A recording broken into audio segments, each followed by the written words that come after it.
Welcome to DialogueWORKS, recipes for conversations that work. Setting expectations for results. Setting effective expectations is one of the most important skills a manager can possess. Unfortunately, most managers don't discover that their expectations have been violated until they receive poor results. Those who are good at setting expectations think about what they want. Why? Because if you haven't already thought through what you think and what you want, then it is also likely that you haven't communicated your expectations clearly. Your results are a reflection of your ability to set and manage your expectations. Setting expectations is about increasing individuals' capacity to achieve results. Where do you start? By deliberately identifying specific outcomes and planning a course of action before you hold the conversation.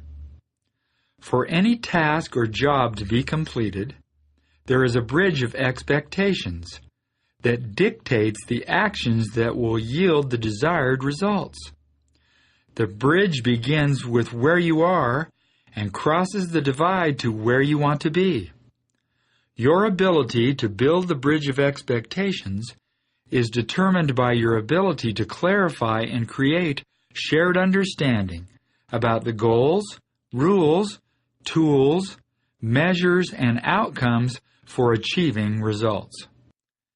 Let's take the components one at a time to understand them more fully. Setting goals. Goals refers to the desired objectives to be achieved. Effective goals are referred to as SMART goals. SMART is an acronym for specific, meaning they leave no doubt about what is to be accomplished. Measurable encompasses the metrics that would indicate the goal has been achieved. Attainable addresses the capability of the individual to achieve a goal considering the parameters and resources available. Relevant reflects the positive impact of the goal on others, the business, and the community. And time-bound determines the deadline for completion. Notice that some elements of the acronym specific, measurable, and time-bound involve the process of achieving the desired goals, while the other elements, attainable and relevant, are more about increasing the motivation of the individual to achieve the goal. Process versus motivation. Interestingly, the latest research indicates that questionably attainable goals, that is, where there is a question as to whether the goal is really attainable, can inspire individuals to stretch outside their comfort zone, learn new skills, and apply themselves in ways that lead to superior results. Likewise, relevancy is established as individuals come to realize that attaining certain goals is crucial to the organization and creates value to others besides themselves. As individuals recognize the value that their performance adds, they are more motivated and their performance improves in achieving extraordinary results. When expectations are being set, individuals always ask themselves a number of questions that they often don't voice. If you do not answer these questions for them, people will answer the questions for themselves, usually in the worst possible way. We will take a moment to identify these questions. In a setting expectations conversation, you should always address these questions, even if the individual doesn't ask them. For example, when you clarify desired goals, you answer the question, "What do I need to do?" or "What do I need to do differently?" Establishing rules. After you have successfully identified a specific goal, it is crucial to establish the rules for accomplishing the goal. Rules are about identifying the parameters, boundaries, or guidelines for completing a project or a task. Rules should also include a list of do's and don'ts, which should always be clear and specific, but not so restrictive that an individual can't take initiative or express creativity in completing an assigned task. Establishing rules addresses the question, how will I achieve the desired outcomes? Let's talk about identifying tools. Identifying tools includes identifying all of the resources necessary to achieve the goal. Tools would include the human, financial, technical, material, and organizational resources that are available. For example, human tools might include the number of personnel needed, as well as individual expertise. Financial tools would include the amount of budget, pay, incentives, or bonuses available. Technical tools would include customer specs and guidelines. Material tools would include all the raw materials, machinery, and anything else required to do the job. Organizational tools would include the policies, procedures, and protocols necessary to meet expectations. Finally, clarifying the necessary tools helps employees answer the question, what resources and support are at my disposal? Determining measures. Determining measures or metrics is about identifying how and what will be measured in the process of completing a project. Effective measurement would determine who will do the measuring, what will be measured, as well as when and how often measurement will occur. Taking time to determine the right measures is important in achieving the desired goals. Clearly identifying measures helps individuals answer the question, how will I know how I am doing? Identifying outcomes. Identifying outcomes is the last facet of setting expectations. Outcomes are the results, positive or negative, associated with accomplishing or failing to accomplish desired goals. In motivating others, positive outcomes are more motivating than negative outcomes. Positive outcomes can be determined by the parties as the reward for achieving the desired goals. Remember, outcomes need to be specific and should be agreed upon in advance by the parties involved. Positive outcomes may include intellectual, social, financial, or developmental opportunities. Whatever outcomes are agreed upon, don't promise something you can't deliver. Deliberately identifying created outcomes helps the individual to answer the question, what's in it for me? Review. Depending upon the scope and duration of a project, you will need to ensure that the bridge of expectations is firmly founded and clearly delineated by addressing the goals, rules, tools, measures, and outcomes for completing the goal. You may need to hold 5 specific conversations addressing each of these 5 topic areas. If you do not, you may fail to cover something specifically, or you may fail to clearly establish the expectations that are necessary to complete the project successfully. Let's apply the DialogueWORKS process to Tim. Tim is a manager who is working on his MBA at night. As part of his studies, he asked for and received permission to do a cost improvement analysis of his department. Tim's project was so successful that now the CEO wants the VP of Finance to do a cost improvement analysis of his entire division. Because the VP of Finance has other commitments on the projected completion date, he wants Tim to do the analysis of the division. The VP needs to hold a setting expectations conversation with Tim. Let's walk through the conversation using the DialogueWORKS process of initiate, discover, connect, and build. How do we initiate? Remember, initiating is about describing the situation. In this case, you will want to begin with an attention check that is positive and will focus the attention and create engagement of your listener. For example, you might say, "I'd like to talk about an opportunity that would capitalize on your expertise. Do you have a minute?" Notice the words opportunity and your expertise would focus Tim's attention while increasing his curiosity. Next, you will want to frame the issue as the facts in the situation. For example, the VP might say, "The CEO asked me to be responsible for completing a cost improvement analysis of the division. I would like you to head up this project."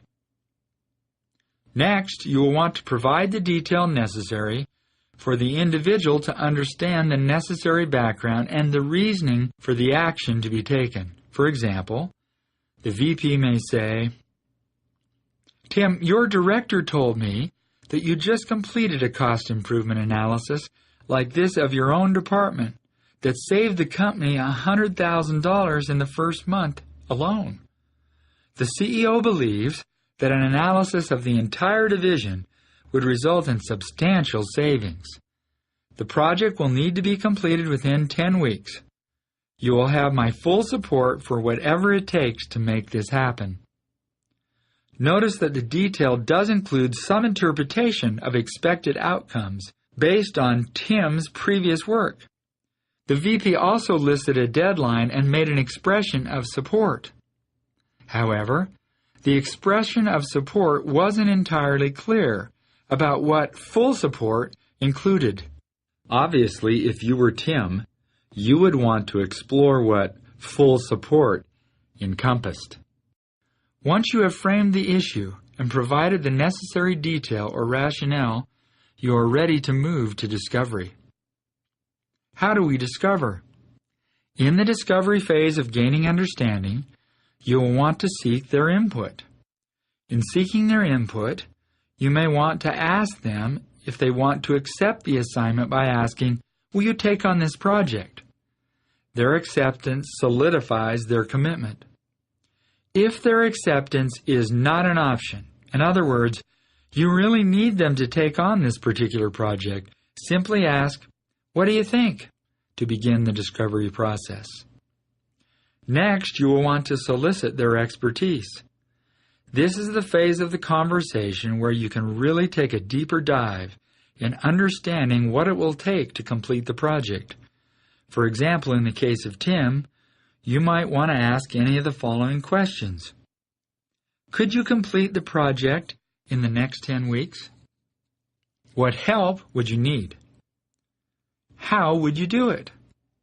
Could you still do your job, or would you need to focus solely on the analysis? What might hinder your success? Taking the time to plan and then ask as many questions as possible will help build the bridge of expectations to reach your desired goal. When you deliberately identify what questions you need to ask, you will focus and guide the conversation more effectively. Recognize and be prepared for your listener to ask you questions for which you do not have an answer. When this occurs, acknowledge that while you do not have the answer right now, you will get the answers and will continue that part of the conversation at a later date. Once you have increased your understanding, you are ready to move to connection. How do we connect? Connection is the phase in this type of conversation to clarify your understanding by summarizing the content that you believe you have heard. You will also want to summarize any differences or unresolved issues that were raised, and clarify your expectations in achieving the desired goals. Then you will want to end in a question to confirm or disconfirm your thinking, such as, "Have I understood correctly?" or "Is that right?" Finally, to end this phase of the conversation, you will want to share your expectations. This is your opportunity to emphasize the relevancy of the goal to the company and other stakeholders. It is always a good idea to finish this phase of the conversation by digging a little deeper, asking open-ended questions that allow the other person to surface their concerns. For example, you might ask, "Is there anything I missed? What else should we consider? What else might get in the way? What's your greatest concern?" Taking the time to ask what else type questions may help you to identify other issues before you move to building. How do we build? In order to establish accountability, you will need to finalize the plan and gain commitment. Be sure to allow ample time to create a plan that will accomplish the specified goals and that is mutually agreeable. The plan might be quite brief or it might be lengthy. If the plan is lengthy, it helps to document the specifics of the plan as a ready reference, as a means of tracking progress by selecting milestones of achievement, and as a method for reinforcing accountability. Once you have finalized the plan and gained commitment upon a course of action, you will want to end by expressing your support. Making a statement of support reinforces your commitment to the success of the project.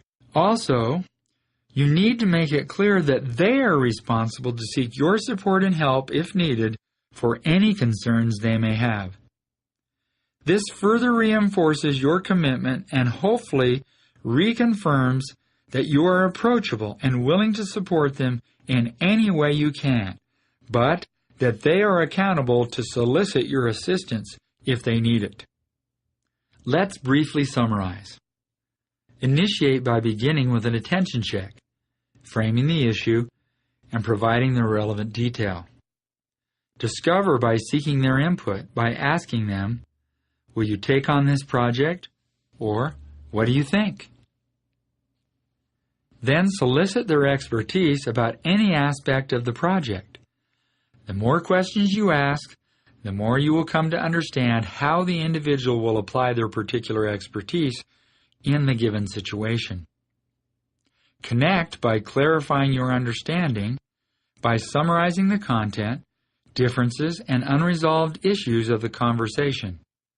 You then want to ask to confirm your understanding by asking, "Have I understood correctly?" Then share your expectations. Finally, you want to surface any concerns they may have by asking a variety of what else type questions. Then build by finalizing the plan and gaining commitment. This is about coming to a mutually agreeable course of action.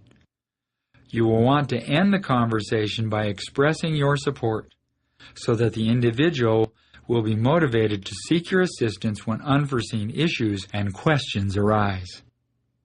Taking the time to learn how to set expectations is paramount to creating accountability and to achieving the results you want. That's why it pays to hold conversations that work.